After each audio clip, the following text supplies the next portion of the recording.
There's a moment, a quiet, almost invisible one, when someone who's been distant starts to feel your absence not as freedom, but as emptiness. You see, even the avoidant, the one who pulls away, who claims to need space, who hides behind the armor of emotional control, feels that quiet ache inside. They might not admit it, they might not show it, but deep down they're hoping you still care enough to notice the silence between you. And here's the paradox of it all. They want you to reach out, but not in the way most people think. They don't want to be chased. They don't want to be rescued. They want to feel seen without being suffocated. They want to feel your presence without feeling your pressure.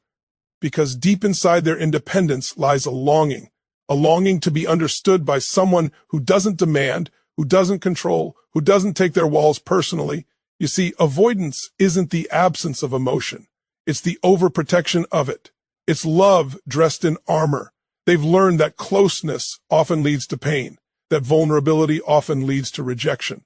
So they build fortresses not to keep love out, but to protect the fragile parts of themselves that once got hurt trying to love too deeply. But something divine happens when you stop chasing their distance and start embodying peace, when you're no longer begging for connection, but being connection. Your calm becomes their invitation. Your steadiness becomes their safety. Your self-respect becomes the key that quietly unlocks the door they swore no one could open again. And that's when they start to wonder, why do I still think about you? Why does your energy feel like home? Why, even in my silence, do I still want you to reach out? It's not because you're perfect. It's because you remind them what presence without pressure feels like. You've shown them that real love doesn't chase. It allows. It holds space. It says, you're free to come and go, but I'll stand here in truth, not fear. When you reach out from that place, not from loneliness, but from grounded love, everything changes. Your message isn't just words on a screen. It's energy that whispers, you are safe here. It's the vibration of unconditional understanding. And in that moment, their heart, the one they swore they'd keep locked, begins to soften. Because deep inside every avoidant is a soul that craves peace more than distance. They don't want to be saved. They want to feel safe. And you can't give that safety through pursuit. You give it through presence. You don't earn their love by breaking their walls. You inspire them to open the door. So when an avoidant secretly wants you to reach out, don't do it from fear. Do it from power. Do it from love that doesn't cling but calls higher. Love that says, I see your pain, but I will not drown in it. I see your fear, but I will not fight it. I'll simply remind you, connection doesn't have to hurt. And maybe they'll respond, maybe they won't. But what truly matters is who you become in that moment. Someone who loves without losing themselves. Someone who leads with peace. Someone who shows that divine love never manipulates. It liberates. Because when your love becomes freedom, even the most avoidant soul begins to wonder if maybe, just maybe, it's finally safe to come home. There's a quiet signal in the way an avoidant pulls away, a subtle, almost invisible energy that says, I'm not gone, I just don't know how to stay. To the untrained heart, their distance feels final. It feels like rejection, like the door has closed. But beneath that silence, there's a whisper, a silent call, hoping you'll hear what their fear won't let them say. When an avoidant secretly wants you to reach out, they rarely show it through obvious gestures. They leave energetic footprints instead, small, indirect signs that they still feel connected to you even while they're keeping you at arm's length. It might be the way they suddenly you your story after weeks of no contact, or how they like a random post without commenting, as if to remind you they're still there, still watching. It might be the delayed response to your message that comes just when you've given up expecting one. Or maybe it's the late-night text that says nothing significant. Hey, how are you? But carries 1,000 unsaid words behind it. Avoidants don't reach out for reassurance directly because that would mean vulnerability. But they do create subtle openings, testing whether your heart is still available, whether it's still safe to be seen. This behavior isn't manipulation. It's emotional survival. For someone who's built their life around control and self-protection, to openly admit, I miss you, feels like surrender. So instead, they send out small signals and hope you'll decode them. Their silence isn't emptiness. It's full of noise you can only hear if you're listening with empathy instead of ego. When you understand that their withdrawal is often a form of communication, you stop personalizing their distance. You start to see that what they're really saying is, I need connection, but I don't know how to ask for it without losing myself. And this is where your awareness becomes powerful. When you can hold space for their quiet longing without chasing it, you shift the entire dynamic. Because the moment they sense you're not angry, desperate, or reactive, that you can feel their energy without demanding a response, they begin to trust again. Their guard starts to lower, not because you forced it down, but because you gave them what their nervous system was craving, emotional safety. That safety is the bridge between their avoidance and their attachment. It's what helps them believe that maybe closeness doesn't always equal pain. But here's the paradox. When they're silently calling for you, what they truly want isn't a flood of words. They want your energy to reach out before your message does. They want to feel your calm presence, your grounded peace, your compassionate understanding long before they see your name light up their phone. Because emotional safety is felt, not spoken. If you reach out from fear, from anxiety, from need, from wanting to fix them, they'll pull back even further. But if you reach out from love, from stillness, from inner certainty, from a place that says, I see you, even in your silence, that's when something inside them begins to soften. Every avoidant has a moment where they test whether you're still emotionally available, whether you'll meet their hesitation with frustration or patience. They might withdraw just to see if your love can withstand the gap. They might go quiet to check if you'll still hold them in your thoughts without needing constant reassurance. These are their unspoken questions. Can I trust you with my silence? Can I depend on your energy not to punish my fear? When you understand this, you stop trying to decode every behavior and start responding to the energy beneath it. You begin to realize that their silence is not always rejection. Sometimes it's a quiet invitation. It's their way of saying, I'm still here, just waiting to feel safe enough to come closer. And when you can sense that, when you can feel the quiet call beneath their distance, you learn to connect not through words, but through presence. That's where real transformation begins, when love becomes so patient, so grounded, that even silence feels like communication. What often appears as strength in an avoidant is rarely true independence. It's a carefully crafted disguise for fear. Behind the calm, composed, emotionally self-sufficient exterior lies a nervous system that once learned that closeness can be dangerous. They've convinced themselves that relying on others equals vulnerability, and vulnerability has, at some point, meant pain. So they built an identity around not needing anyone, not depending on love, and not showing emote.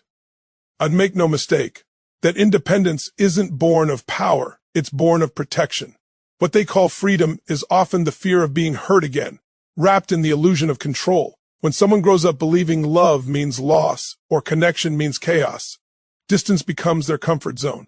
It becomes the place where they can breathe without fear of being consumed. But the truth is, the avoidance heart doesn't actually crave solitude. It craves safety. They want to love, they want to feel deeply, but they fear what happens when they do. They've learned that opening up often leads to rejection, that expressing needs invites disappointment, and that being seen can mean being judged. So instead of reaching out, they retreat. Instead of asking for reassurance, they pretend they don't care. Instead of saying, I miss you, they tell themselves they're better off alone. This fear often hides beneath polished logic. They'll say things like, I just need space, or I don't want to depend on anyone. But underneath those words lies a trembling heart whispering, I'm afraid if I let you too close, I'll lose myself. It's a paradox. The deeper their feelings grow, the more they pull away. Because love for them activates the same part of their nervous system that once associated intimacy with danger. The closer they get to someone they care about, the louder their inner alarm rings. It's not that they don't want love. They're terrified of it. Fear masquerades as independence, because independence is easier to control. If they rely on no one can hurt them. If they need nothing, they can't be disappointed. But the cost of this control is emotional isolation. The very strategy meant to protect them ends up becoming their prison. They begin to live in a world where every relationship feels threatening, where every moment of connection feels like a test of their safety. And so they oscillate between wanting closeness and fleeing from it, between longing and avoidance, between hope and fear. But here's the truth they often don't realize. Their need for control is a symptom of a heart that once lost it. It's the echo of a younger version of themselves who once loved deeply and wasn't met with the same energy. They've mistaken emotional control for emotional power. But real power doesn't come from withholding love. It comes from learning that vulnerability isn't weakness. It's the highest form of courage. And yet courage is exactly what they struggle with most when it comes to relationships. Because courage means surrendering the very armor that's kept them safe for years. When you understand that their independence is fear in disguise, you stop seeing their distance as coldness and start recognizing it as protection. You stop personalizing their silence and start feeling compassion for the part of them that's terrified to lose control. This understanding is what begins to shift the energy between you. Because when you no longer demand closeness, they start to feel safe enough to want it. When you no longer interpret their retreat as rejection, they start to realize they're not being chased. They're being invited. The truth is, every avoidant carries a silent wish.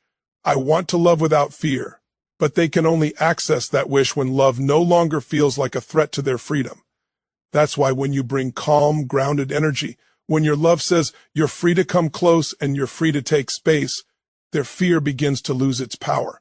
They start to understand that love and freedom can coexist, that connection doesn't mean captivity, and that intimacy can actually strengthen, not destroy, their sense of self. And that realization, that divine shift from fear to trust, is where their true healing begins. Every avoidant, no matter how detached they appear, longs for one thing above all: safety. Not safety in the physical sense, but emotional safety. The kind that says, you can exhale here, you Don. You have to perform. You don't have to hide. It's not that they don't want connection. It's that they've learned connection often comes with expectations, emotional storms, or rejection. They crave the kind of love that feels calm, not consuming, presence that doesn't demand, warmth that doesn't overwhelm. This is what I call safe energy, the frequency of emotional peace that allows their nervous system to relax enough to open up. An avoidant will only attach where they feel safe enough to stay. You can't force it, chase it, or talk them into it. They're not persuaded by words. They respond to energy. If your presence feels heavy, desperate, or expectant, they'll sense it instantly. They'll withdraw, not because they don't care, but because their body equates emotional pressure with danger. But if your presence is calm, if your energy says, I'm not here to take from you, I'm here to share with you, their defenses start to ease. You become a place where they can rest, not a battlefield where they must defend. Safe energy is love without tension. It's when you can hold space for their silence without panicking, when you can listen without trying to fix, when you can offer warmth without needing a reaction in return. That's the energy that teaches an avoidant's heart a new truth, that closeness doesn't have to cost them their peace. And once they experience that, they begin to trust you, not because you said the right things, but because your energy made them feel safe enough to breathe. Many people mistake passion or intensity for connection, but for the avoidant, intensity feels like danger. They've spent years associating emotional highs with the fear of losing themselves. So when love feels too intense, too fast, too emotional, their instinct is to retreat. They don't run from love, they run from overwhelm. The safest way to reach them isn't through emotional fireworks, but through consistency, steady, grounded energy that doesn't rise and fall with every interaction. They'll test this energy again and again, pulling back to see if it remains steady in their absence. If your presence is stable even when they withdraw, you begin to teach them that love can be safe, predictable, and unconditional. Safe energy doesn't mean becoming emotionally neutral. It means becoming emotionally anchored. It's holding your own center so strongly that you don't need their response to validate your worth. It's being able to say, I'm here, without implying, but you owe me something for it. That kind of emotional maturity is magnetic to an avoidant because it communicates on a deep subconscious level, I won't drown you with my love, and I won't abandon you with my fear. Avoidants are not allergic to connection. They're allergic to emotional chaos. When they sense that your energy is steady, that your emotions don't spiral with every interaction, their walls begin to lower because they don't trust words, They trust the nervous system. They can feel when someone is grounded in peace or vibrating with anxiety. They can sense when love comes from fullness or from need. And when you offer love from fullness, from a place of calm, strength, and self-assuredness, they start to mirror that peace back to you. Safe energy also means letting silence exist without making it mean rejection. It's knowing that space is sometimes their way of recalibrating, not their way of disappearing. If you can hold that space without resentment, you show them something they've rarely seen, that love can coexist with freedom.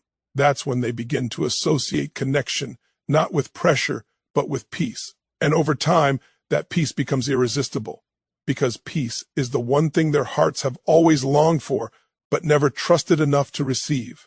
When you embody it, when your love stops pushing and starts being, they finally begin to understand that safety isn't the absence of connection. It's the presence of calm, consistent, grounded love. And in that safety, they begin to unfold, not because you demanded it, but because you made them feel that for the first time in a long time, it was safe to do so. Love that truly reaches an avoidant's heart doesn't chase, it invites. It doesn't say, come back to me because I need you, but rather, you're safe to come closer because I see you. There's a powerful difference between pursuit and invitation. Pursuit is fueled by fear of loss, fear of rejection, fear of not being enough. Invitation, however, is rooted in self-worth. It communicates that love doesn't have to be taken or demanded. It can be offered as a space, open, calm, and unconditional. For the avoidant, that difference is everything, because the more they feel chased, the more they retreat. But when they feel invited, when they sense they have the freedom to come close on their own terms, they begin to open. Avoidants associate emotional pursuit with suffocation. They've learned that love often means pressure, expectations, and loss of autonomy. Every time someone chases them, it reinforces their deepest fear. That closeness means losing control. So the harder you try to pull them in, the further they'll drift. It's not that they don't want you. It's that they want to approach love at a pace their nervous system can handle. The moment love feels like a demand, it triggers their instinct to flee. That's why real love, the kind that transforms, must come from a place of inner power, not emotional hunger. It must communicate, I don't need to hold you tightly to feel secure. I trust the connection enough to let you come to me. Invitation-based love is quiet, but magnetic. It's not expressed through grand gestures or constant reassurance. It's expressed through presence. It's the soft strength in your tone, the patience in your silence, the steadiness in your energy. When you stop trying to convince them of your love and instead embody it, something inside them shifts. They begin to sense that this connection is different. It's not trying to control them, it's allowing them to breathe. And that permission is what makes them want to return. Because deep down, even the most distant avoidant longs for a place where they can be loved without being consumed. To love through invitation means creating emotional space without emotional distance. It means saying through your actions and energy, you can have your space, but I am still here, grounded, loving, and open. That steadiness becomes your strength. It tells them that love doesn't have to feel like a tug of war. It can feel like peace. It can be a rhythm where both people breathe freely, yet remain connected. When they feel that balance, their nervous system begins to calm. Their walls don't need to be so high, because you've shown them that love can coexist with autonomy. This kind of love requires emotional mastery. It asks you to lead not with your need to be loved, but with your ability to love. It's not passive, it's powerful. Because it takes immense strength to love someone enough to let them come to you, instead of chasing them out of fear. It means trusting the bond, trusting timing, and most importantly, trusting your own worth. The avoidant needs to feel that you're not depending on their validation to feel whole. That's what allows them to trust your love, when it doesn't seek to control their freedom, but honors it. And here's the irony. The moment love stops chasing, it becomes magnetic. When you stop trying to pull them in and instead stand firm in peace, they start to feel the pull themselves. They begin to sense something they rarely experience. Love that doesn't need them, but chooses them. That's the most powerful energy in the world, because choosing someone without needing to possess them awakens a different kind of attraction, one that transcends fear. It's love that says, I don't need to take your freedom to feel loved. I love you enough to let you have it. Over time, this love begins to rewire their emotional pattern. They start to associate closeness with calm rather than chaos, connection with safety rather than suffocation. They begin to realize that love can be an invitation into peace, not pressure. That's when the avoidant starts to move closer, not because you convinced them, but because you created a love spacious enough for them to walk into. Love that invites doesn't rush. It doesn't chase. It simply stands in truth and says, you are free to come home when you're ready. And for a heart that's spent a lifetime running, that invitation is irresistible. There's a kind of presence that doesn't need to speak to be felt. A still, grounded energy that radiates calmness, confidence, and emotional stability. For the avoidant, this presence is magnetic. It's not the loud declaration of love or the constant check-in that pulls them closer. It's the quiet, unwavering sense of peace you carry, even in their absence. When your energy stops chasing and starts being, something within them begins to shift. The avoidant doesn't trust words. They've heard too many promises that turn to pressure, too many I love yous that came with hidden expectations. But what they can't ignore is energy that feels safe, stable, and non-reactive. It's the kind of energy that says, I'm not here to control you. I'm here to be real. Avoidants are hypersensitive to emotional climates. They feel the undercurrent of your tone, your energy, your intention. When your presence carries anxiety, they interpret it as a sign that love equals instability. But when your energy is centered, when you radiate peace, acceptance, and grounded strength, you communicate something their nervous system has never known, that love doesn't have to feel like chaos. This is what makes your presence magnetic. You become a reflection of what their soul secretly longs for. Peace, not pursuit. The more your energy calms, the more they start to feel drawn to it. Because in your calm, they find what they've been missing in themselves. This magnetism isn't about pretending to be unbothered or distant. It's not about emotional games or withholding affection. True magnetism comes from authenticity. It's when you're so connected to your own center that you no longer need their validation to feel secure. You stop performing for love and start embodying it. You stop chasing connection and start becoming it. When your energy is aligned with self-worth, you naturally attract others without effort, especially the avoidant, who is constantly scanning for safety. You become the safe frequency in a world that often feels unsafe to them. Presence becomes powerful when it's infused with acceptance. The avoidant's greatest fear is that being truly seen will lead to rejection. But when your energy says, you don't have to be anyone else here, they start to relax. They feel something deeper than attraction. They feel recognized. Your presence begins to mirror back to them the truth that they are lovable even in their imperfections. And once they feel that, they start to soften. They start to want to be near you, not because you've demanded it, but because your energy feels like relief. This is where the real transformation happens. When you embody peace so deeply that it influences the dynamic without a single word. Your silence carries safety. Your patience carries power. Your consistency carries healing. You don't have to convince them to trust you. They just start to feel it. The same energy that once made them run now makes them pause. Because when you no longer react to their distance, you take away the fuel that feeds their fear. They begin to associate your presence with ease rather than expectation. Magnetic presence is not about proximity. It's about emotional resonance. You can be miles apart, and they can still feel you.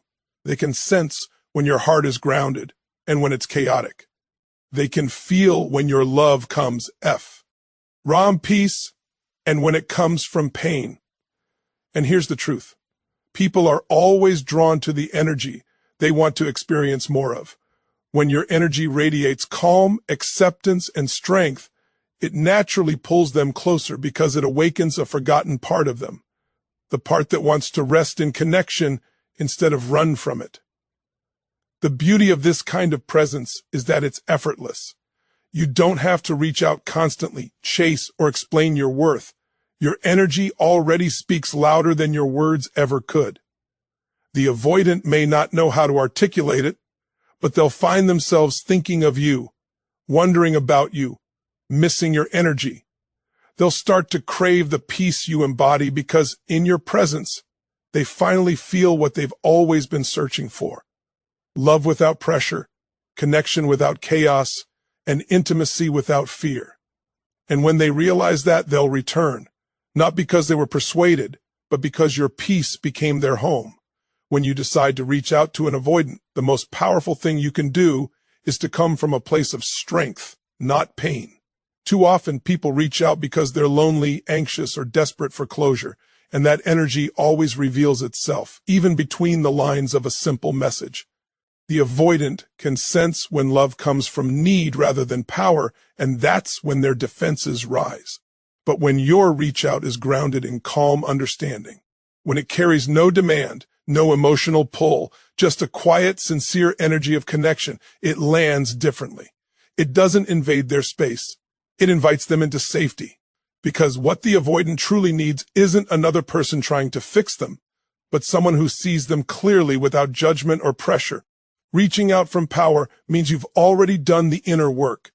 It means you've released the need for a specific outcome. You're not sending that message to change them, to prove your worth, or to chase validation. You're doing it because your energy is aligned with peace, because you know love doesn't lose its value when it's calm. When you reach out from that frequency, your message carries a vibration of truth, not tension. And the avoidant, even if they don't consciously understand why, feels that difference. They feel the steadiness behind your words, the lack of emotional chaos, and that becomes disarming. It tells their nervous system, this is safe. Avoidants are deeply sensitive to emotional intensity. They often equate emotional urgency with danger. That's why chasing, begging, or emotionally charged communication only reinforces their fears. They interpret it as proof that closeness leads to overwhelm. But when you reach out from a place of centeredness, when you don't try to pull them closer but simply extend warmth, you begin to rewire that association. You're teaching their subconscious that connection doesn't always mean losing control, that it's possible to be close and still be free.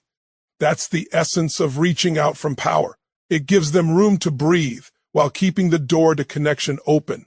When you lead with strength, your communication becomes clear, light, and grounded. It's not an emotional monologue or an attempt to force intimacy. It might be something simple like, hey, I've been thinking of you and just wanted to wish you well, or even silence that's filled with peace rather than resentment. Because real power isn't in what you say, it's in the energy behind it. It's in your ability to be kind without needing a reaction. It's in the emotional maturity to express care without attachment to outcome. When you've reached that level of detachment, you've stepped into the highest form of love, unconditional presence. Reaching out from pain, on the other hand, carries desperation. It tries to pull instead of attract. It says, I need you to respond so I can feel okay. But that energy triggers every alarm inside the avoidance system. It confirms the higher belief that love means pressure, that being close means losing autonomy. That's why they pull back, not to punish you, but to protect their equilibrium. But when you reach out from understanding, your energy carries no hooks. You're not asking them to complete you. You're simply offering connection as a gift. And people can feel the difference between a hand that reaches to grasp and a hand that reaches to give. When love is grounded in power, it heals rather than demands. It creates space for the other person to meet you halfway.